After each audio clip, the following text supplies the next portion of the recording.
ఇవాళ day 1 first body building గురించి చెప్పేది ఏంటంటే, ఇవాళ యూత్ అంతా ఈ ఫోన్కి, ఇన్స్టాగ్రామ్కి, ఫేస్బుక్కి, వాట్సాప్ చాటింగ్కి అలవాటు పడిపోయారు. ఈ బాడీ బిల్డింగ్ ఏంటంటే, ఈ బాడీ బిల్డింగ్ బాగా చేసుకుంటే మనకి ఆరోగ్యం, ఎంతో ఆరోగ్యం బాగుంటే మన జీవితం బాగుంటుంది. జీవితం బాగుంటే మనం ఏదైనా సాధించగలం. మన ఈ బాడీ బిల్డింగ్కి మన గురువు గారు ఆంజనేయ స్వామి గారే మన వర్కౌట్ ఏదైనా సరే స్టార్టింగ్ సప్లిమెంట్ లేకోకుండా ఓన్లీ ఫుడ్ ద్వారాగా చేసుకునే బాడీ బిల్డింగ్ కావాలి మనకి.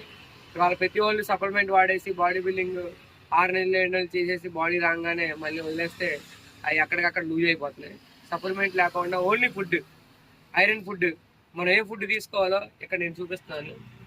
ఈ రోజు ఈ వాడండి ఫుడ్. బాడీ బిల్డింగ్ చేసేవాళ్ళు చేసిన తర్వాత ఈ వాడితే మీకు ఇంతకన్నా గట్టి ఫుడ్ అనేది ఏ ఫుడ్ కాదు. అవి ప్రోటీన్ అనేది ఉంటుంది. ప్రోటీన్ ఉండదని నేను అన్నాను. కాకపోతే ప్రోటీన్ వల్ల లాభాలు ఎన్ని ఉంటాయో నష్టాలు కూడా అన్నీ ఉంటాయి. ఆ నష్టాలు ఒక్కోసారి ఎక్కువైనప్పుడు చాలా ఇబ్బంది పడాల్సి వచ్చింది. ఇవి అయితే న్యాచురల్, ఇవి మనం దగ్గరగా మనం చూసుకోగలం, చేసుకోగలం, మనం దొరికేవి. ఈ తిని బాడీ ఎంత గట్టిగా ఉంటుందో మీరు వీడియోలో పెద్దలను అడిగితే వాళ్ళే చెప్తారు మీకు. మనం ఏదైనా సరే వర్కౌట్ చేసేటప్పుడు స్టార్టింగ్ ముందు వాష్రూమ్, బాత్రూమ్ అవన్నీ వెళ్ళిన తర్వాత మళ్ళీ వర్కౌట్ చేసిన తర్వాత బాత్రూమ్కి వెళ్ళకూడదు. అప్పుడు మనం ఉన్న బాడీ ఫిట్నెస్ అంతా పోయిన తర్వాత మనం చేసిన ఉపయోగం ఉండదు. ఏదైనా సరే వర్కౌట్ మొదలు పెట్టినప్పుడు ఫస్ట్ 3 సెట్లు ఉంటాయి. ఏ వర్కౌట్ చేసినా ఫస్ట్ బార్, ఫిలప్స్, వామప్ ఈ స్టార్టింగ్ చేసిన తర్వాత అప్పుడు ఎక్సర్సైజెస్కి, డంబుల్స్ కానీ వాటికి వెళ్ళాలి. బార్ 3 సెట్లు కొట్టాలి, ఫిలప్స్ 3 సెట్లు కొట్టాలి. బార్ వచ్చేటప్పటికి ఫ్రంట్ బ్యాక్ కొట్టాలి. ముందు బార్ కొడితేనే బాడీ డెవలప్ అయ్యింది.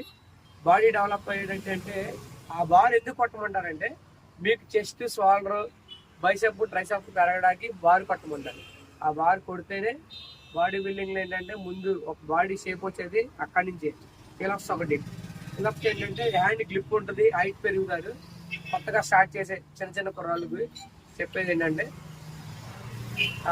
హ్యాండ్ ఫింగర్స్ వచ్చేసి ఇది కూడా బాగా రిస్ట్, మన రిబ్ బాగా ఇచ్చేస్తే రిస్ట్ బాగా పెరిగిద్ది.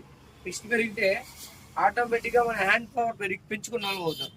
హ్యాండ్ పవర్ పెంచుకుంటే ఇలా చూసారా అప్పుడు నేను చేసేది ఎలా వస్తుందో. మిషనరీకి అలవాటు పడిపోయారు. మిషనరీ చేయొచ్చు, కాకపోతే హార్డ్గా కూడా చేయాలి. హార్డ్ చేస్తే బాడీ నిలబడిద్ది. మేము ఇప్పటికి